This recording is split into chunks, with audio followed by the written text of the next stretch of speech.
शिरोमणि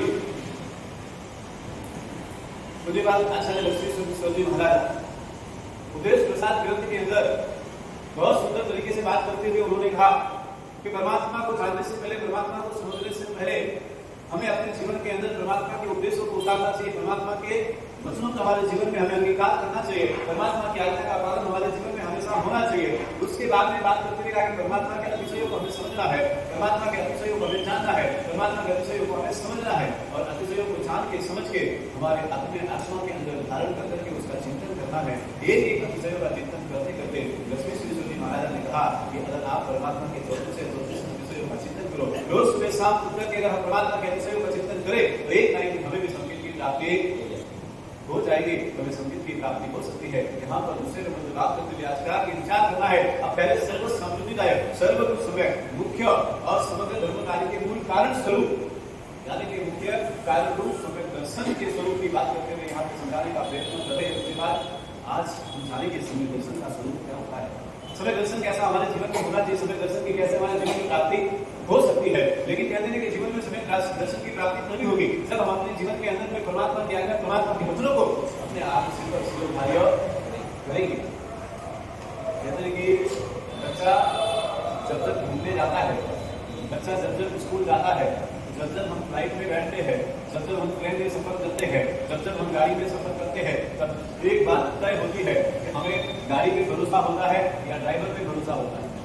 आप जब तक अगर फ्लाइट में उड़ान करते हैं, आप फ्लाइट में बैठते हैं तो आपको फ्लाइट पे भरोसा होता है कि पायलट पे भरोसा होता है? पायलट पर हमें भरोसा होता है। जब हम ट्रेन में बैठते हैं तो हमें ट्रेन चलाने वाले व्यक्ति पे भरोसा है। ट्रेन भले ही लोखंड की बनी हो या कितनी भी मजबूत बनी क्यों ना हो, लेकिन ट्रेन के भरोसे हम ट्रेन पे सवारी नहीं करते हैं, हम ड्राइवर के भरोसे उस पर सवारी करते हैं। गाड़ी हमारी कितनी भी महंगी क्यों ना हो, लेकिन चलाने वाला अगर बराबर ना हो तो हम बैठने का प्रयत्न नहीं करेंगे। रेलगाड़ी चाहे मर्सिडीज हो या लोरी हो या चाहे रोल्स रॉयस हो, लेकिन अगर कोई आपको बोले कि मुझे चलाना नहीं आता है लेकिन फिर भी मैं आपको वहां तक ले जा सकता हूँ, उसका आत्मविश्वास हो, फिर भी आप गाड़ी में बैठने का विचार तो नहीं करेंगे। क्यों नहीं करेंगे? क्योंकि हमको पता है कि उसको गाड़ी चलाना नहीं आता है। यहाँ पर उसी तरह से बात करते हुए कहते शास्त्र वो तो यही समझाने का प्रयत्न किया कि जीवन में हमें हमारे जीवन की चिंता है, हमें हमारे जीव की चिंता है, इसलिए हमें पता है कि पायलट पे पूरा भरोसा कर सकते हैं, हम गाड़ी के ड्राइवर पर हमें पूरा भरोसा है, ट्रेन चलाने वाले व्यक्ति पे हमें पूरा भरोसा है, लेकिन तीन लोग के नाथ देव गुरु धर्म पे हमें भरोसा क्यों नहीं है? जो एक ऐसी धर्म रूपी गाड़ी है, इसके अंदर बिठाकर वो हमें मोक्ष तक पहुंचा सकते हैं। देव गुरु धर्म एक ऐसा तत्व है जो वहां तक ले जा सकता है, लेकिन इस पर भरोसा हमें कितना है? भरोसा है कितना? भरोसा गुरु देव गुरु धर्म पे हमें भरोसा कितना है कि हमें मोक्ष तक लेकर के जा सकते हैं, हमारी आत्मा को परमात्मा बना सकते हैं। देव गुरु धर्म के तत्वों के ऊपर हमें इतना भरोसा नहीं है कि लोग हमें पास से पास लक्ष्य तक हमें पहुंचा सकते हैं, लेकिन हमारा लक्ष्य हमें पता नहीं है, हमारा ध्येय हमें पता नहीं है, हमारे क्या जीवन की क्या गोल है इसका भी हमको पता नहीं है। आपको पता है क्या आपका गोल क्या है? गोल आपके जीवन के अंदर कोई गोल तो होगा ना, कोई लक्ष्य आपने रखा होगा कि नहीं रखा होगा? रखा कि नहीं रखा? क्या गोल है? हमारा लक्ष्य, हमारा गोल क्या है हमें खुद को पता होना चाहिए कि नहीं होना चाहिए? आप यहाँ पर हमारे जीवन का आज हमारे जीवन का लक्ष्य है, आज हमारे जीवन का गोल है कि व्यक्ति जब कहते हैं कि 8 साल का होता है, 8 साल से लगा करके 12 साल होता है, तब लगता है कि इसको स्कूल में एडमिशन 5 साल के बाद में दिलाया जाता है। व्यक्ति 18 साल की उम्र तक होता है, 18 से आगे 25 साल तक होता है, तब तक का उसके जीवन का एक लक्ष्य होता है, गोल होता है कि मुझे अच्छी से अच्छी पढ़ाई करनी, मुझे अच्छी से अच्छी डिग्री प्राप्त करनी है। डिग्री वो उसका गोल है, उसका वो लक्ष्य है, उसके जीवन की रही इच्छा उसका लक्ष्य होता है कि मुझे यहाँ तक पहुंचना है। हर व्यक्ति के जीवन का एक लक्ष्य होता है, किसी को बिजनेसमैन बनना है इसलिए उसका एक लक्ष्य है, किसी को डॉक्टर बनना है इसलिए उसका एक लक्ष्य है, किसी को सीए बनना है उसके लिए एक लक्ष्य है, किसी को वकील बनना है उसका एक लक्ष्य है, किसी को साइंटिस्ट बनना है उसका एक लक्ष्य है कि नहीं? आप जब यहाँ पर आए तो आप भी कुछ ना कुछ वो दिमाग में लेकर के आए होंगे, आप यहाँ तक पहुंचे तो आपने कुछ ना कुछ सोचकर आए होंगे। आपने जब यहाँ पर बिजनेस की शुरुआत की तब आपने कुछ ना कुछ तो सोचा होगा, ऐसे तो आपने शुरुआत नहीं की होगी। कोई तो लक्ष्य हमारा था, आज वो लक्ष्य हमने प्राप्त किया। आज सीए होने वाला व्यक्ति का लक्ष्य का सीए हो गया, आज कहते हैं कि अपने जीवन के अंदर आईएएस होने वाला व्यक्ति का लक्ष्य का आईएएस हो गया, तो वहां से बात हो गया, सब कुछ हो गया, लेकिन हमारे जीवन का लक्ष्य, हमारी आत्मा, हमारे ध्येय का क्या? संसार के अंदर जब हम पैदा होकर आए तो सबसे पहला हमारा लक्ष्य था कि हमें हमारी आत्मा को उन्नति की ओर लेकर के जाना है। सबसे पहला हमारा ये लक्ष्य होना चाहिए था कि हमारे आत्मा की विकास करना है, हमारी आत्मा को एकदम शुद्ध निर्मल उज्जवल बनाना है, हमारी आत्मा को परमात्मा की तरफ लेके जाने का हमारा उत्साह था, हमारा लक्ष्य था। लेकिन आज का हो गया, हम लोग सब भूल गए और बाकी के सारे लक्ष्य हमें याद है कि नहीं? बराबर याद? आपको लगता है कि पैसा कमाना चाहिए, इसलिए आपको लगता है ये हमारा याद है, हमें लगता है कि परिवार चलाने की जरूरत है, इसलिए वो आपको याद है। लेकिन जो सही मायने में हमें याद रखने जैसा था वो हम भूल चुके हैं। ये जीवन का है, ये जीवन की जिंदगी हमारे लिए कहाँ से कहाँ की मोड़ जाएगी उसका हमको पता नहीं है, लेकिन आत्मा के लिए कुछ मोड़ है, जिन मोड़ों पर हमें मुड़ना पड़ेगा, उसके ऊपर हमें लक्ष्य लेकर के चलना पड़ेगा, ध्येय हमारा लगाना पड़ेगा। हमारे अंदर सत्य श्रद्धा की बात आती है, हमें सत्य सद्भावना सद्विचार सद्प्रेम लगाव हमें लाना पड़ेगा। श्रद्धा विश्वास जब तक हमारे जीवन में नहीं आएगा तब तक हम प्राप्त नहीं कर सकते हैं। ईमान के चलने की जरूरत है। पुण्य है आज आपके पास में पैसा है, पुण्य है आज आपके पास में सुखी संपन्न परिवार है, पुण्य है आपके पास में किसी चीज की कोई कमी नहीं है, लेकिन पुण्य कैसा है? जब तक आपके पास में पुण्य है तब तक ये सब कुछ आपका है। जिस दिन पुण्य समाप्त हुआ ये सब आपके पास में से चला जाएगा। एक बात समझ के लोगों को उधार लाई हुई चीज, भाड़े में लिया हुआ घर और मांगी हुई चीजों का कोई मालिकाना हक नहीं होता है। हम मालिकाना हक नहीं कर सकते। एक बात अगर हम किसी से लेकर के आए हैं तो मुझे देना पड़ेगा। भाड़े का आया हुआ सामान है उसे भी मुझे वापस करना पड़ेगा। अगर हमने कोई भाड़े का मकान लेकर के रखा है उस पर हम मालिकाना हक नहीं कर सकते। एक न एक समय आएगा और मुझे वो खाली करके जाना पड़ेगा। ये संसार भी हमारे लिए भाड़े स्वरूप है। हमें संसार में ये संसार मिला है, ये संसार के अंदर स्टेज मिला है, इस संसार के अंदर हमें स्टेज के हिसाब से देखने जाए हर एक कर्तव्य का हर एक पात्र हमें मिला है। ये सब पात्र है। किसी को पिता का कर्तव्य निभाना है इसलिए उसके लिए पिता का पात्र है, किसी को माँ का कर्तव्य निभाना है इसलिए उसके लिए माँ का एक कर्तव्य एक पात्र है, भाई और बहन का एक कर्तव्य एक पात्र है, सगे संबंधियों का एक पात्र है। ये सारे पात्र एक न एक दिन हमें छोड़कर यहाँ से चले जाना है। ये संसार रूपी मंच है। इस मंच पर हम सब एक अभिनेता है, हम सब एक सेलिब्रिटी। क्या है? क्या है? सेलिब्रिटी को देखकर आपको बड़ी खुशी होती है। हमें कोई हीरो आ गया तो हमें बड़ा आनंद आ गया, कोई मुख्यमंत्री आ गया तो प्रधानमंत्री आ गया तो हमें आनंद आ गया। आ रहे कि नहीं आ रहे? खुशी होती है ना? आपको देखने जाएंगे कि नहीं जाएंगे? मुझे आई तो देखा नहीं सभी के लिए देख लेते हैं, माते जा रहा हूँ। जाना आइए कि नहीं आए? जाने की इच्छा नहीं होती है। अभी सभा के अंदर हम बैठे और चंद्रबाबू नायडू मुख्यमंत्री आए तो सब उसकी तरफ देखेंगे कि नहीं देखेंगे? क्या करेंगे? बोल देखोगे ना। मतलब जो कार्य हम कर रहे हैं उससे ज्यादा इंपोर्टेंस उस व्यक्ति की है, हमारे जीवन में महत्व उसका ज्यादा है। हमें लगता है कि सेलिब्रिटी, एक बात बताओ, हम सब सेलिब्रिटी, कोई सेलिब्रिटी ऐसा नहीं है कि जो सेलिब्रिटी नहीं है। आप सभी एक अभिनेता है, आप सभी एक नेता है, आप सबके पास में भी एक पात्र किया गया है। ये पात्र ही आपको निभाना है और ये कर्तव्य के तौर पर पात्र निभा करके आपको यहाँ से चले जाना है। कोई यहाँ पर कायम रहने वाला नहीं है। जैसे कहते हैं कभी कभी अभी के जमाने में तो राजा नहीं है, वंशज शायद है, लेकिन कभी पहले के जमाने में राजा हुआ करते थे, एक राजा होते थे। लेकिन राजा जब बनते थे और राजा होते थे, लेकिन राजाओं का समय समाप्त हो जाता था तो उनको भी वहां से पद से हटा दिया जाता था। वो भी किसी न किसी को अपना एक पद लेकर के चले जाते थे। एक बात की लेकर पिता राजा है तो आगे समय जाते ही उनको राजा बना दिया जाता था और उनको सीट से हटना पड़ता था, हटा दिया जाता था। ये बात ये संसार, ये घर जो कुछ भी है, ये सब हमारे लिए एक संसार के पात्र है। इन पात्रों को हमें निभाना है और ये पात्र समाप्त हुए हम भी यहाँ से हट जाएंगे। आपको 5 दिन के लिए अगर मुख्यमंत्री बना दिया जाए, आपको 5 दिन के लिए आंध्र प्रदेश का राजा बना दिया जाए, आपको लगेगा 5 दिन के लिए राजा हो, 5 दिन के बाद में आपको राजा के पद से हटा दिया जाए, फिर आप सोचो और फिर आप मानो कि मैं पूरे आंध्र प्रदेश का राजा हूँ, तो ये मुसीबत हो सकता है क्या? क्या होगा? 5 दिन तक जब तक आपके सर पर राज्य का ताज है तब तक आपकी आज्ञा बात मानने के लिए सब खड़े होंगे। लेकिन जिस दिन आपको उतार दिया गया उस दिन से आपकी बात कोई सुनने वाला नहीं होगा। और कोई बात नहीं भी कोई नहीं होता। 17 साल की घूमे लोग तो बिल्कुल वहां खड़े कौन होने कोई बात बोलो क्या करो है खुदरी बात करे खुद सब खुदरी स्टार्ट हो। कोई बात नहीं कोई हमारे तैयार है नहीं। बच्चा यानी कि बेटा पिताजी की बात मानने को तैयार नहीं है, हम पिताजी बेटे की बात मानने को तैयार नहीं है, पति पत्नी की बात मानने को तैयार नहीं है, पत्नी की बात पत्नी मानती है, उसमें ज्यादा बोलने की जरूरत नहीं। इसमें क्या होता है? उन्हें माने के नहीं मानता, माने सही बात हुई, बात माने नहीं मानता, नहीं मानता क्या? नहीं मानता तुम लोग नहीं मानता।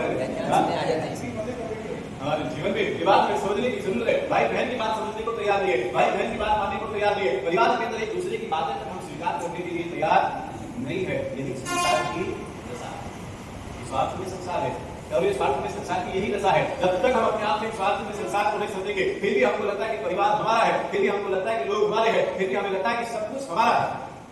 यहाँ कोई किसी का नहीं है और यहाँ कुछ भी तुम्हारा नहीं है। यहाँ सब कुछ मुझे से मिला है, सब कुछ भाड़े का है। एक दिन आपको यहाँ से उसका भाड़ा अलग करके चलेगा।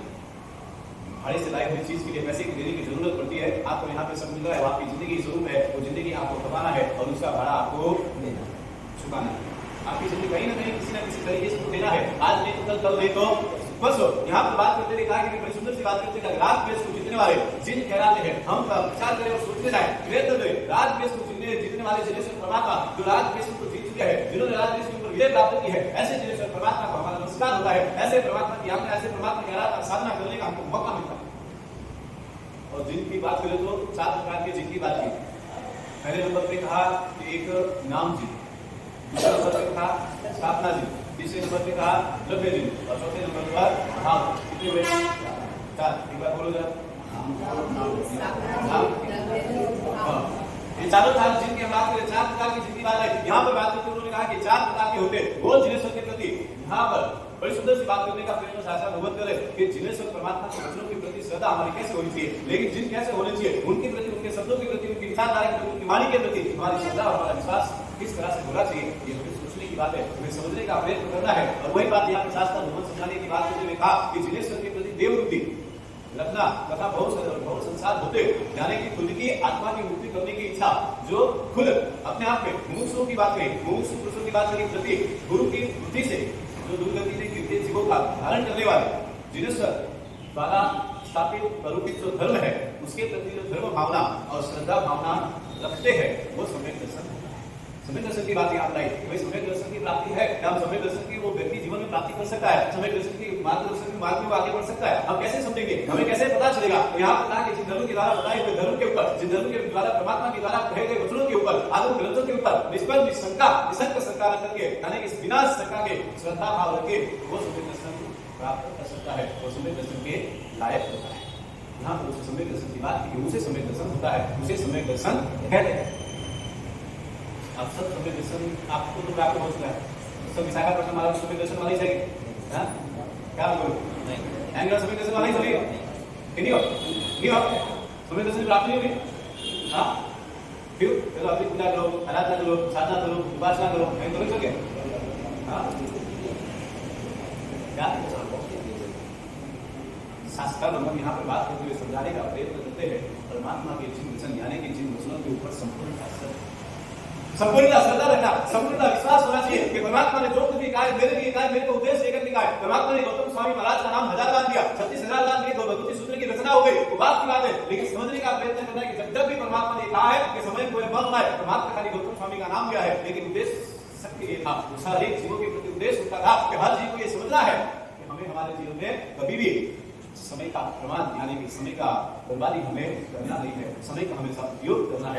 समय आपको मिला है, दूसरी बात ये समय आपको मिलने वाला नहीं है। मोक्ष में जाना है, आपको लगता है मोक्ष में जाना चाहिए नहीं जाना चाहिए? हमें लगता है कि मोक्ष में जाना चाहिए, हम यहाँ पर गुरु भगवंत हमें बताते हैं मोक्ष में जाना चाहिए, मोक्ष में जाना चाहिए, मोक्ष की आराधना हमें करनी चाहिए, हमारा आखिरी अंतिम लक्ष्य मोक्ष होना चाहिए। एक बार ऐसा ही हुआ, जबरदस्त दे रहे मोक्ष की बात कर रहे थे, मोक्ष में जाना चाहिए, मोक्ष में जाना चाहिए, सबकी बात चल रही थी मोक्ष में अवश्य में जाना चाहिए। 12 साल का बच्चा खड़ा हुआ, उसने कहा शायद कि आप मोक्ष में जाने की बात तो करें, मोक्ष में जाना चाहिए, लेकिन इतना जल्दी मोक्ष में जाके करेंगे क्या? इतना जल्दी मोक्ष में जाके करेंगे? हमारी जिंदगी में लेकिन आपने 20 लागे, हमें तो ठीक है, जिंदगी मिली हुई है, हमें धर्म आराधना करने क्या करियो, 40 साल 50 साल हुई, उसे आराधना धर्मिष्ठ करो, उसे करो का अरे विशाल आगे नहीं आता धर्म। हाँ हमें तो पैर कमाओ समय, तो पैर कमाओ, हमें तो घुमा लो फिरमा लो, आनंद मौज करवा लो समय है, अब आराम से मस्त बड़ी आनंद मिलो जिंदगी हो, बस एक ही हो जाए जन टाइम आ गई 40-50 साल हुआ, ओके अब आराम से धर्म तो करनी चाहिए, कैसे सामने करियो, कैसे पूजन करियो, कैसे भगवान की पूजा करियो, कैसे प्रवचन में करियो, है विचार आ गया। लेकिन वो समय आपके लिए आपको लगता है कि उचित होगा, लेकिन वो समय आपके लिए उचित नहीं होगा, क्योंकि 50 साल के बाद में ये शरीर काम करना कम कर देगा, ये कान से सुनना कम हो जाएगा, आंखों से देखना कम हो जाएगा, ये कहते हैं घोड़ों से चलना यानी कि पांव से चलना कम हो जाएगा। और वन टाइम सेकंड फ्लोर बातें आवड़ो भी ऐसे विचार आवी बात ज्यादा इच्छा तो भूली है, सेकंड फ्लोर बातें समझे कोई की कराओ, हां उसे कहा है उसे विचार आवे नहीं आप लागे नहीं, सेकंड फ्लोर माते के पास में है, अरे सेकंड फ्लोर माते प्रमोशन नहीं, बाद में से टिकट चलेगा, बाद में पास में तो लिफ्ट भी है, अरे लिफ्ट में वाला वास्ते करने लिफ्ट में लाने के पास है। हां क्या हो गया आजकल तो से कहा कि लिफ्ट में लाभार्थी लेना है कि भाई लिफ्ट लगाओ, लिफ्ट लाभार्थी नहीं लो, लिफ्ट लगाओ तो हमारे महापुरुष को नहीं आगे कोई बाद में चली तो पूरा आगे से उपासना में जब तक लिफ्ट थी, अब तो आराधना में भी जरूरी होगी, वो भी किसके लिए, उनको बुलाने के लिए, भाई लिफ्ट की व्यवस्था है, आप आराम से आ सकते होता है, ऐसा करना पड़ता है, नहीं तो फिर आना नहीं होता। तो ये बात यहाँ पर समझने की जरूरत है कि हम उम्र का धर्म आराधना करने की कोई उम्र नहीं है, धर्म साधना करने की कोई उम्र नहीं है, जब से हम जग जाए तब से हमारे लिए सवेरा जब जब समझेंगे तब से हमारे लिए समझा है, ये मान के चलने की जरूरत है। ये निर्णय हमारा होना चाहिए कि धर्म आराधना साधना मुझे अभी करनी है, इसी वक्त करनी है, इसी समय पे करनी है। क्योंकि आज का जो समय चला गया, आज सुबह के 6 बजे से लगाकर 10 बजे तक का जो समय चला गया, अब ये समय के अंदर की ताकत नहीं है कि वो आपको वापस दे सके। समय के पास में भी ये ताकत नहीं है कि वो समय आपको वापस दे सके। आप चाहे करोड़ रुपया भी देने के लिए तैयार हो, तो भी वो देने के लिए तैयार नहीं है, क्योंकि समय के पास में भी वो ताकत नहीं है। सारी यही बात समझने की है। दर्शन तो आंखों से दिखे वो भी दर्शन होता है। और जैन शासन के अंदर सत्य देव गुरु और धर्म सत्य धर्म की बात करें, शंका देखना उसे समय दर्शन और उसे ही समय दर्शन सत्य कहा गया है। यहाँ पर बात महाराजा देश हमें कहने का प्रयत्न करते हैं कि बात करते हैं कि कहा गया वैसा ज्ञान मोहनीय कर्म के दर्शन मोहनीय कर्मों के सही से जो उपसम से सहयोग सबसे प्राप्त होता है। इस जिलेंद्र के हरेक प्रश्नों के ऊपर दृढ़ विश्वास, जो मैंने आपसे बात की, दृढ़ विश्वास दृढ़ श्रद्धा होनी चाहिए। और ये कहने के प्रकार के श्रद्धाओं को, यानी कि श्रद्धा को, विश्वास को, इसी को सम्यक दर्शन कहते हैं। हमने सारी यहाँ पर बहुत ही सुंदर तरीके से बात करी। सम्यक दर्शन हमारे जीवन में एक ना एक सम्यक दर्शन की प्राप्ति होनी चाहिए। संस्कृति की प्राप्ति नहीं होगी तब तक हम मोक्ष में नहीं आ सकते हैं। आज हमने परमात्मा के भोग को देखा है, भगवान महावीर स्वामी के भोग को हमने वैशाख के भोग में देखा है। एक साधु भगवंतों की वहां पर दूसरी वगैरह उनकी एक व्यवस्था, उनके लिए एक सेवा का कार्य करते हुए, उनके साथ में मार्ग उठाने के लिए जाते जाते रास्ते में यानी विहार करते करते वहां पर उनको प्राप्ति करा सकते हैं। हमारे जीवन में इतने साल बीत गए, इतने भव हमारे चले गए, अभी तक हमें कुछ भी प्राप्त नहीं हुआ है। क्यों नहीं हुआ है? सोचना, विचार करना है, एक बार प्रयास करना है। हमें लगता है कि हम घर में बैठे रहते हैं, हमें लगता है कि आज उपवास के अंदर हमें आना हमारे लिए संभव नहीं होता है। घर में आराम से बैठे बैठे हम टीवी देखते थे, टाइम पास करेंगे, घर में बैठे बैठे हमारे सारे काम हम करते हैं। लेकिन 1 घंटा उपासना में आना हो तो हमारे पास में टाइम नहीं बनता है। उपासना में आने के बाद में, उपासना में आने से पहले उपासना से जाने का समय निर्धारित होता है। क्या बोलो है मेरा खाली युवा सही मायने में झूठ नहीं बोलो, सच बोलो कि आप जब उपासना में आता था कि 9 की 10 जानो है बराबर, पर वन टाइम तो विचार आइए मैंने कि 9 की 10 उपासना जानो है, लेकिन 10 बजे में 10 के 10 है बड़ा मेरा पासो हमनु उपासना की भाषा घरे पासो हमनु विचार आ रहे। लेकिन एक बार उपासना में आने के बाद में आपको कोई विचार आता है कि आज उपासना में आ गए, आज शाम तक घर नहीं आना। हां क्या हो अभी विचार करो नहीं, तो उपासना में कोई मोटा मोटा काटा तो नहीं लगा, कोई से दुआ करने तो नहीं बैठा कि थोड़े खाई कर देगी। हाँ, लेकिन क्या है उपासना में रहने की इच्छा, बस फटाफट कार्य जब पूरा हुआ तो जानो है, तो बस फटाफट पूरा हुआ फटाफट उपासना की बात है जानो है। वहां से हम यहाँ तक आते हैं तो पहले ही निर्धारित करके आते हैं हम उपासना से बाहर आएंगे।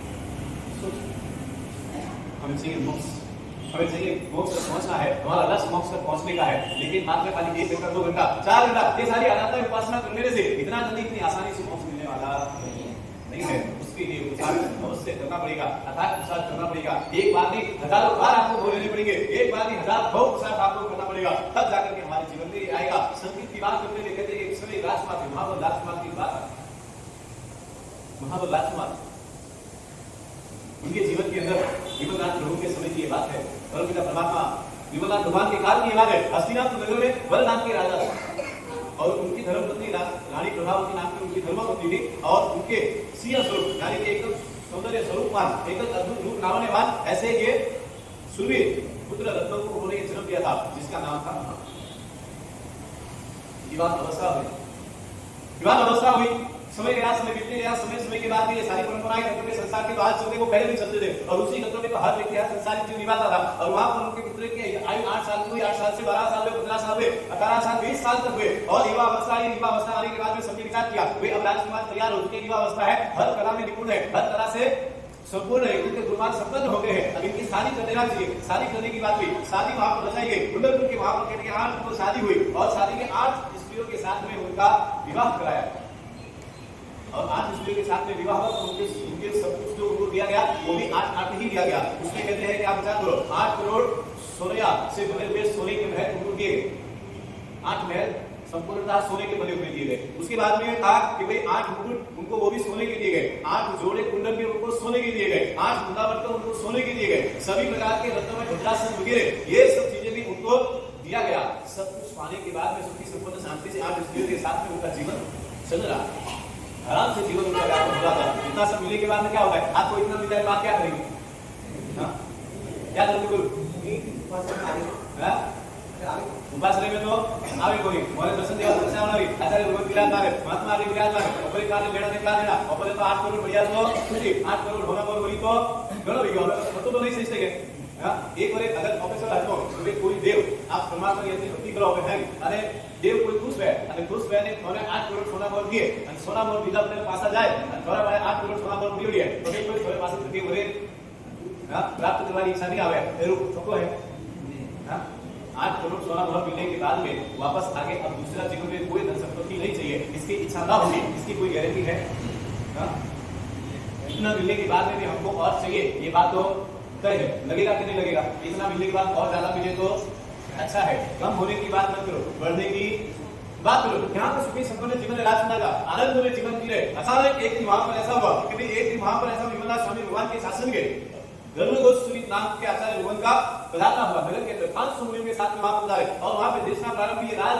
के अंदर ठाट बाट से वहां पर गए एक राजा की तरह वहां पर गए और देशना सुनने के बाद वचन सुनने के बाद में वैराग्य की प्राप्ति पहले के लोग भी बड़े आसान राजा थे मंत्री थे सेठ थे नगर सेठ थे लेकिन उनका दिल भी वैसा ही था कि एक बार अगर शायद सदगुरु का वचन सुन ले तो उनको वैराग्य की प्राप्ति बड़ी जल्दी हो जाती थी और फिर हमें 50 साल के हो गए घाटा मत पाते घाटा ही है और क्या नहीं घाटा माते पानी का कोई ऐसा नहीं रहती है ठीक है ऑफर बातें भी है कतरू भी खाओ कतरी भी दिमाग में श्रवण कराओ हमें कोई फर्क पड़तो बस के देगा आवाज बात तो सही फर्क तो नहीं पड़ेगा क्या करियो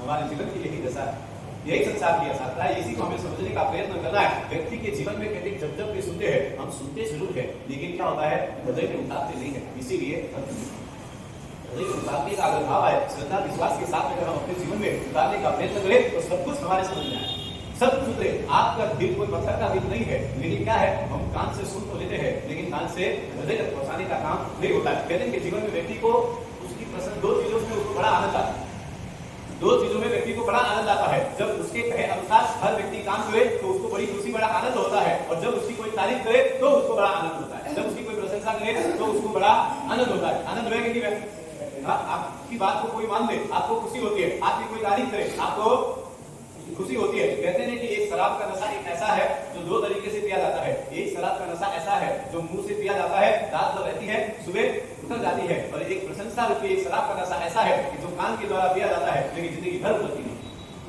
क्या होता है आप कौन सा नशा करते हैं आपको सोचना है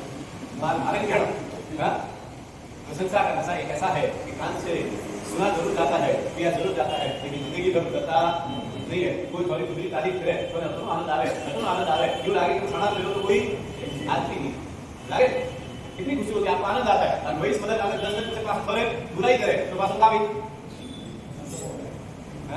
उस समय थे तो आपने उसे सोने का हार दे दिया और जिस रूप में थे तो पास ला भी मतलब तारीफ की देखो कि तो पास ला हमें तो तुम्हारी बुराई करेगी हम यहाँ पर उसी बात को समझने का प्रयत्न करना है दूसरा जीवन के अंदर एक एक उद्देश्य को उतारने का प्रयत्न करना है हम अपने जीवन में प्रशंसाओं का सुनने का काम करते हैं लेकिन प्रशंसा सुन करके कभी अभिमान में नहीं जाना ये हमारे धर्म के हमारी आस्था के हमारी आत्मा की बात करें तो उसके लिए उसके होता है व्यक्ति जब कहते हैं कि नशे में होता है तो क्या करता है उसका उसको भी पता नहीं होता और यहाँ पर बात करते हुए राजकुमार के जीवन के अंदर शास्त्र धर्मगोस्वामी महाराज ने कहा असारमेव संसारम स्वप्नमिति चेतसे वीर वाक्य शिवने धर्म यत्नम कुरुते हे सनः यानी कि हे भव्य जीव जो संसार निसार है ऐसा जान के समझ के मोक्ष देने वाले यत्न करो क्या करो ये संसार निसार है संसार में कहीं सार नहीं है ये जान के मोक्ष देने वाले जो मोक्ष रूपी धर्म है उसका तुम हमेशा यत्न करो यानी कि उसकी आज्ञा का पालन करो यहाँ पर वो बात धर्मगोस्वामी महाराज ने कहा और ये बात महाबली के अंदर बैठ गई और उन्होंने समझा विचार किया और अपने आप में वैराग्य की प्राप्ति उनके जीवन में हुई और उन्होंने वहां से देशना समाप्त हुई और गए घर के अंदर जाकर के परिवार से पिताजी से मम्मी से माताजी से सबसे बात की कि मुझे दीक्षा लेनी है और पहले तो सबने मना किया लेकिन थोड़ा समझाने के बाद उनको प्रेरणा दी समझाते वही निकल गए बाद में जब आज्ञा मिलने के बाद में उनका अभिषेक हुआ 1 करोड़ सोना मोहर से बनाए हुए उनका कलश के अंदर अभिषेक उनका वहां से उसके द्वारा अभिषेक कराया गया उसके बाद में उनका रथ उनकी सेविकाएं तैयार करेगी हजारों लाखों आदमी खींच सके इतनी बड़ी सेविका और उस रथ के अंदर बैठकर गुरु भगवत के पास वहां पर बैठे और गुरु भगवत के पास में गए गुरु भगवत के पास में जाकर के उन्होंने संयम जीवन अंगीकार किया पंच मुष्टि यानी कि अपने हाथों से उन्होंने लोध किया अपने हाथों से और दिशा संयम जीवन अंगीकार करके वहां पे उत्कृष्ट चारित्र का पालन करके चारित्र की आराधना करके कहते कि चौथ गुरु जिसका अभ्यास करके उससे थोड़ा सा कम लेकिन फिर भी उतने समाज उन्होंने अभ्यास अपने जीवन में किया और ये साधना चारित्र जीवन की आराधना करते करते एक दिन 12 साल तक अस्खलित चारित्र का पालन किया और उनका वहां पर काल हुआ और कहते हैं कि ब्रह्मा नाम के 5वें देवलोक पे 10 सालों उनका आयुष्य प्राप्त करके उनका वहां पे जन्म हुआ। वहां से इसने थोड़े समय के बाद में वापस वहां से कहते हैं कि वहां से उनका सालों आयुष्य पूरा हुआ और उसके बाद में ऐसा ही संभव हो सकता है आयुष्य पूर्ण करके महाबल मुनि का जीव वापस वनी जी गांव में यानी के नाम की गांव के अंदर कोई बड़े श्रेष्ठी के वहां सुदर्शन नाम के रूप में वापस उनका सुदर्शन नाम पड़ा। वहां पर भी उनकी वापस जीवन शैली वैसी रही, धर्म की आराधना साधना के साथ में जीवन रहा। महावीर स्वामी भगवान के शरीर के अंदर मां परमात्मा को वंदन करने गए और परमात्मा को उद्यान के अंदर जिस उद्यान में परमात्मा का समोसरण उस समोसरण के अंदर वंदन करने गए, परमात्मा के वचन सुने और वापस उनके जीवन में वैराग्य भावना उत्पन्न हुई। वापस परमात्मा के सामने वहां पर जाकर के साथ उन्होंने दिशा अंगीकार की और दिशा अंगीकार करके उन्होंने वापस अपने संयम जीवन की साधना करके एक केवल ज्ञान की प्राप्ति करके अपनी आत्मा को मोक्ष दिया। संत की प्राप्ति आपको कहां से कहां लेकर के जा सकती है। और यहाँ पर उन्होंने कहा कि भाई बात करते देखा और वहां पर उन्होंने प्रश्न बात तो है कि वहां पर केवल ज्ञान की प्राप्ति हो गई, मोक्ष में भी चले गए, लेकिन उन्होंने परमात्मा से एक प्रश्न पूछा और परमात्मा से उन्होंने प्रश्न पूछा कि भगवान आपने कहा कि हे प्रभु काल कितने प्रकार का होता है और उन्होंने प्रश्न पूछा सुदर्शन से और परमात्मा ने 4 प्रकार के काल की बात कितने प्रकार के 4 प्रकार के काल की बात बताई। 4 प्रकार के काल की बात वहां पर बताई और उसमें उन्होंने कहा कि पहले नंबर का काल यानी कि प्रमाण का, कौन सा काल? प्रमाण का। दूसरा काल बताया यथा निवृत्ति काल, कौन सा? यथा निवृत्ति काल। और तीसरा काल यानी कि मृत्यु काल और चौथा काल यानी कि आद्य काल। चौथा कौन सा? आद्य काल। चार काल बोलो जरा। पहला काल पहला प्रमाण काल, दूसरा यथा निवृत्ति काल, तीसरा मृत्यु काल और चौथा आद्य काल। यहाँ पर पहले नंबर की काल की बात करते प्रमाण बता रहे परमात्मा कि प्रमाण काल यानी 4 बहुत दिन और रात, ये है प्रमाण काल। तो हमारे समय में अभी चल रहा है 24 घंटे का काल क्या है? प्रमाण काल। इसका नाम क्या है? प्रमाण। याद रहेगा, हमें याद ना कर पाता बोलो प्रमाण काल से जीवो या अपने प्रमाण काल में जीवो या 24 घंटा काल है। ये 4 दिन यहाँ बात करते हुए एक बात करते हुए कहने का शास्त्र बहुत प्रयत्न करते हैं। और दूसरे नंबर पे यथा निवृत्ति काल यानी कि नरक जीव यानी कि जो नरक के अंदर जीव ने जो बंधन किया है, देव आदि आयुष्य कर्म का जो बंधन किया है उसका पूरा संपूर्णतः पूर्ण हो, यानी कि 1 साल कम भी नहीं और 1 साल ज्यादा भी नहीं। अगर कहते हैं कि 10 सालों का किया तो 10 सालों कम, 1000 वर्षों का किया तो 1000 साल। इस तरह से उस काल का पूरा संपूर्णता बोध करना वो है यथा निवृत्ति काल। तीसरे नंबर की बात करते हुए कहा कि जीव शरीर से अलग हो जाए, या शरीर से जीव अलग हो जाए। क्या? जीव शरीर से अलग हो जाए, क्या? शरीर जीव से अलग हो जाए, उसको कहा कि वो है मृत्यु काल। और चौथे नंबर की बात करते हुए कहा कि समय काल से आवृता काल तक, उत्सव पीढ़ी से अवसर पीढ़ी तक का सर्वकाल वो आद्य काल कहा जाता है। आद्य काल किसे कहा? उत्सव पीढ़ी से अवसर पीढ़ी काल तक की पूरी संपूर्ण व्यवस्था निर्धार का समय है, उसे आद्य काल कहा जाता है। प्रारंभ में प्रभु ने पूर्व काल सुनाया सुदर्शन को और तब जाकर के उनको वैराग्य हुआ, यानी कि सुदर्शन को डायरेक्ट वैराग्य नहीं हुआ, पहले परमात्मा ने उनके पूर्व काल सुनाया, यानी कि जो हमने अभी देखा हमने महाभारत समय की बात सारी उनको समझाई गई और पूर्व काल उनको वहां पर सुनाया गया और उन्हें वहां पर वैराग्य प्राप्त हुआ। वैराग्य प्राप्त हुआ, संयम जीवन की काल करे, संयम जीवन की काल करके उन्होंने अखंड साधना चारित्र की साधना की और चारित्र की साधना करते करते उनको केवल ज्ञान की प्राप्ति हुई और केवल ज्ञान की प्राप्ति करके एक मोक्ष को विदा हो गए। सारी जीवन के अंदर इसीलिए शास्त्र भगवतों ने कहा कि देव गुरु और धर्म तत्व के विषय काम देव समाज यथार्थ बुद्धि रखने वाला सर्व समृद्धि को प्राप्त करता है। क्या करता है? समृद्धि मतलब मोक्ष रूपी समृद्धि की बात है। बड़ा सुखी भी जाओ, बड़ा आवे है, हजारों करोड़ में 5-10 दुकान में 5-10 घर में जाए, धंधा में जाए, 2 गाड़ी में जमीन में जाए, बात समृद्धि की बात नहीं है। यहाँ पर जो बात है वो बात ऐसी है कि भाई देव गुरु और धर्म तत्व से काम देव समान यथार्थ बुद्धि रखने वाला सर्व समृद्धि को प्राप्त करता है। तो पूरी सारी यही बात है हमारे जीवन के अंदर। शास्त्र लोगों ने बात समझाने का प्रयत्न किया और यहाँ पर कहते हैं और समझाने का जो आपको प्रयत्न किया, यही बात समझाने का प्रयत्न किया कि हमेशा देव गुरु और धर्म के ऊपर हमारी श्रद्धा रखनी चाहिए। लेकिन आजकल का जमाना कैसा है? देव गुरु धर्म के ऊपर श्रद्धा कम हो गई। क्या हो गया? आज हैंगा खूब शांति से बैठा मतलब विशाखा है तभी तो आते हैं, नहीं तो इतनी शांति से बैठे हैं। कल इतनी शांति होती तो अच्छा होता था, लेकिन कल इतनी शांति बिल्कुल नहीं थी। आज तो घर शांति से बैठा है, यूं लगे कि सर फोन में बस घर ही नहीं चाहिए। उपास ये सब अभी भी शुरू होंगे, अभी तो 10 भी बचा उपास की असर अभी चल रही है। तो कोई बात नहीं, आप सब पुण्य खाली तपस्या आत्मा है, हमको चाहता तो है बड़ा चाहता है कि आनंद आवे नहीं, बस आनंद भी आवे तो आनंद लेना है, लेकिन तो करनी है वो बात यहाँ पे रखनी है। तो यहाँ पे बात करते हुए कहते समझाने का प्रयत्न करते शास्त्र भगवत हम अपने जीवन में बहुत ज्यादा हिला इसका बड़ा सिस्टम बराबर करोगे। यहाँ पर बात करेंगे हम अब अपने जीवन की बात को समझने का प्रयत्न करेंगे कि हमारी बात को समझेंगे कि जिंदगी बनना अलग बात है, जनक बनना अलग बात है, लेकिन माता पिता बनना अलग बात होती है। तो यहाँ पर बात करने का तपस्या है बच्चों को लाड प्यार भी देना, लेकिन यदि आप जब बच्चों के अंदर जब अपने परिवार के अंदर लाड प्यार देते हैं, देना चाहिए, उसके लिए कोई विरोध नहीं है, लेकिन उतना ही लाड प्यार दो ताकि वो बिगड़ने का भी प्रयत्न ना करे। लेकिन आजकल क्या हो गया है, हमारा लाड प्यार प्रेम बहुत ज्यादा बढ़ गया है, और उसी का कारण होता है कि सबसे ज्यादा बच्चे बिगड़ते हैं।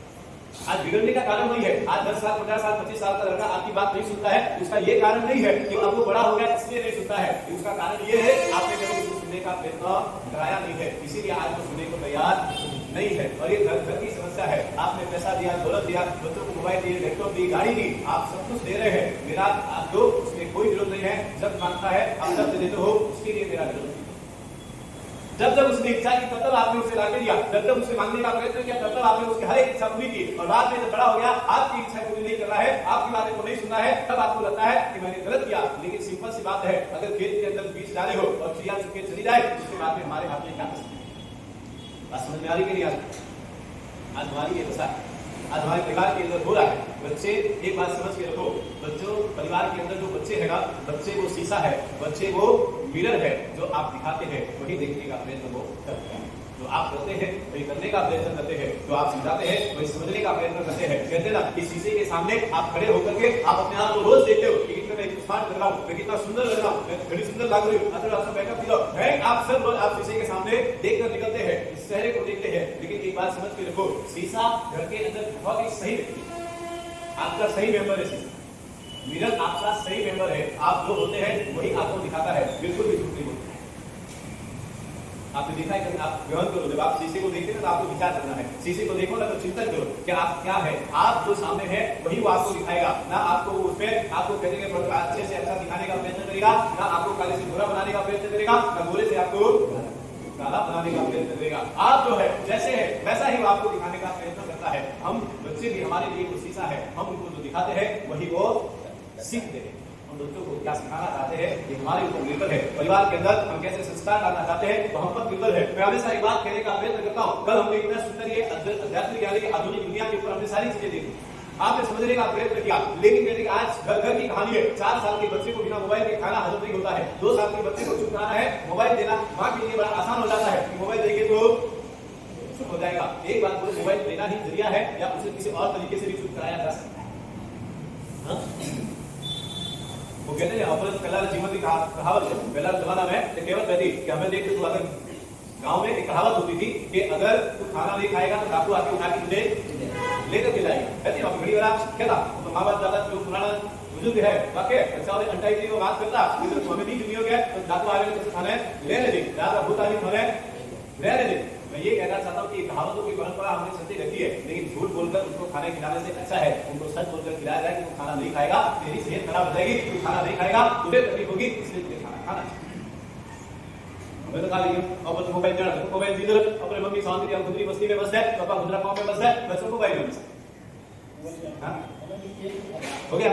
और आजकल के जमाना कैसा है, बच्चों को सिखाने की जरूरत नहीं है, बच्चे पहले से पैदा होते बच्चे खाई जमाने वाले आते हैं, आपको पता नहीं होता उससे ज्यादा उनको पता होता क्या नहीं होता। 7 साल के बच्चों ने वो थाने बता रही पापा यूं यूं करिए, मम्मी यूं नहीं यूं करो तो वो आ गए, मतलब वो सिखा रहा है, वो हमको सिखा रहा है, ये चीज हमको सिखा रहा है, हम उसको सिखाए या ना सिखाए हमें पता नहीं है, लेकिन वो हमको जरूर सिखाता है। दिखाने हमें कहते हैं कि हम यहाँ पर बात करते हुए कहा कि परिवार गुरुदेव के पास झुकने का तरीका होना चाहिए। कहते हैं बंधन करने आते हैं तो हमारा झुकने का तरीका गुरुदेव का हमारे सामने घोड़ा तक दूर किया टच करने टच इसके 10 रुपए आज तक गुरुदेव के पास टच बना ऐसा हो गया है। हम जितना झुककर के गुरुदेव के पास में बंधन करेंगे उतना ही झुक के बच्चा निकलेगा, हम जितना झुककर के मास्टर मूर्ति में देंगे उतना ही झुक के बच्चा देगा। हम जिस भाव के साथ में जितने समय के साथ में परमात्मा की पूजा करेंगे उतने ही पूजा बच्चा भी उसी भाव के साथ में करेगा। ठीक है, फटाफट चलिए तो वही पास फटाफट करिए कि जिंदगी हमारी है, ये लाइफ हमारी है, इसलिए हमें अपने आप में समझने का प्रयत्न करना है। इस जिंदगी को उद्देश्य देना है, इस लाइफ के अंदर एक बात हमें समझने का प्रयत्न करना है, जो तुम्हें मिला है आज है कल नहीं रहेगा। कहते हैं बड़ी सुंदर सी बात बोलते, कहने वालों ने कहा कि जिंदगी हंसती हुई होनी चाहिए, मुस्कुराते रहना चाहिए। कहते हैं कि जिसके पास में ज्यादा है वो महान नहीं है, जो लेने वाला है वो महान नहीं है, जो देने वाला है वो महान। कौन महान है? जो जिंदगी में जो लेने वाला होता है वो महान नहीं होता है, जो देने वाला होता है वो महान होता है। ये हमारी जिंदगी है, हमेशा मुस्कुरा करके जीने का प्रयत्न करो, हमेशा हंसते हुए रहने का प्रयत्न करो। घड़ी वाला सुबह सुबह उठकर फोटो देखे आदमी तो खुशी करनी सीखे, आनंद आनो सीखे। भाई हां चलो आनंद फोटो देखे तो हमें धन पूरा अच्छा कर दे। घड़ी वाला तक आ गए, एक दिन मुंडा देखो तो ये लागे हमें पूरा दिन खराब ही जाना, क्योंकि हमने मुंडा देख के बाद क्या हो गया? आपका चेहरा जब भी कोई व्यक्ति दिखेगा मुस्कुराता हुआ होना चाहिए, अच्छा होना चाहिए। एक बार हंसो जरा, तुम ठाकुर से कितना अच्छा लगा। कहते हैं कि आप अगर बहुत सुंदर सी बात है, कहते हैं कि एक कैमरे वाला एक व्यक्ति होता है ना, जब कैमरे वाला आपको कहता है कि प्लीज स्माइल, तो आप हंस देते हैं, और आप हंस देते हैं, आपका फोटो बड़ा सुंदर आ जाता है, बहुत अच्छे तरीके से आपका फोटो आ जाता है, जिंदगी भर की याद हो जाती है। फोटो लोग देखते तो लगता है वो कितना सुखी आदमी, कितना मस्त हंसे लियो, कितना सुंदर लागे लियो, बड़ा अच्छा लागे लियो। मैं आपसे एक बात कहना चाहता हूं, एक स्माइल से अगर आपका फोटो अच्छा आ सकता है, इस चेहरे पे जिंदगी भर की स्माइल ना दो, पूरी जिंदगी अच्छी सारी इसी बात को समझकर हम आगे बढ़े, धर्म आराधना साधना के माध्यम को समझे और अपने जीवन में उतारने का प्रयत्न करें, और अपनी जिंदगी को भी हमेशा अच्छा जीने का प्रयत्न करें, धर्म के मार्ग में ताकत की करने का प्रयत्न करें। यही सुंदर और तुम्हें सारी कल बहुत ही सुंदर अद्भुत तरीके से परमात्मा की ज्योति स्वरूप अमृत स्तुति योग के अंदर परमात्मा का सकल अभिषेक का अनुष्ठान कल मंदिर जी में रखा गया है। तो जरूर इस बात पर गौर परमात्मा ध्यान रखें, सुबह 6:30 से 7:30 का समय रहेगा। परमात्मा का अभिषेक क्यों करना चाहिए, परमात्मा के अभिषेक से क्या लाभ होता है, ये बहुत ही गहन विषय है। हम जब भी परमात्मा का प्रसाद करते हैं, भावधारा में जुड़ते हैं कि आपका अभिषेक करते करते हमारी आत्मा का प्रसारण हो और हमारी आत्मा सुंदर और निर्मल बने। परमात्मा के अभिषेक का तो महत्व हम इंद्र महाराजा के जीवन से भी ले सकते हैं। इंद्र महाराजा जैसे इंद्र महाराजा ने परमात्मा का मेरू शिखर के ऊपर ले जाकर के परमात्मा का अभिषेक करने की बात आती है तो कहते हैं कि कितने हजारों करोड़ों वर्षों के द्वारा परमात्मा का अभिषेक करते करते भी थकते नहीं है। वैसा ही ये सुंदर सुंदर अभिषेक अनुष्ठान अपने समोराज मंदिर के अंदर रखा गया, प्रसंग के अंदर, वो भी अमृत स्तुति योग के अंदर बहुत ही सुंदर योग और बहुत ही सुंदर लाभ है। मुझे सारी इस बात का भी जरूर ध्यान रखें। और सुबह सुबह जो मैंने आपको बताया था कि गुरुदेव की तरफ से बहुत ही सुंदर तरीके से आध्यात्मिक वासना सुबह 6:30 से 7:30 की है, तो उस बात का भी ध्यान रखें कि जरूर पढ़ाने का आप प्रयत्न करें। जैसे जैसे जुड़ेंगे वैसे गुरुदेव का महत्व भी समझ में आएगा। और कल वापस सभी व्यासता टाइम पे पूरा करके न जना का गए व्यास में गए पासा सीधा घरे जाए, घरे जाए पासा होता ही है, पासा आगे आपका नहीं है। तो सभी ध्यान रखो और जो नहीं आ रहे उनको भी लेके आने का प्रयत्न करो। वापस